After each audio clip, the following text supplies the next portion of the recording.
अझ मैले त यो ठट्यौली हिसाबले फेसबुकतिर कतै देखेको थिएँ होइन, कालिज मार्न गएको बाघे मारेछ, अब त्यसलाई घर ल्याउनु कि के छोड्नु, त्यस्तो कुराहरू आइरहेको छ होइन। भन्न खोजेको मतलब चाहिँ जेनजीको माग एउटा थियो, भयो धेरै कुरा, अब के गर्ने भयो जेनजीलाई। हजुरले एकदम सही सत्य अवस्था आएको हो त जेनजीहरू एकदम कता कता यो पनि देखिएको जस्तो लाग्छ। तर अब सुन्नुहोस् न, कालिज मार्न जाँदा बाघ हात पर्यो भने त त्यो त झन् ठुलो सफलता हात पर्यो नि। ठुलो सफलतासँगै के हुन्छ, जिम्मेवारी हुन्छ, दायित्व हुन्छ।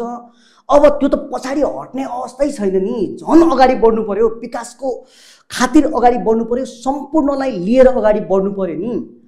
कालिज मरेको भए कालिजभन्दा अगाडि बाघ हेरिन्थ्यो होला, बाघभन्दा अगाडि सिंह हेरिन्थ्यो होला, त्यस पछाडि अरू चिज हेरिन्थ्यो होला नि।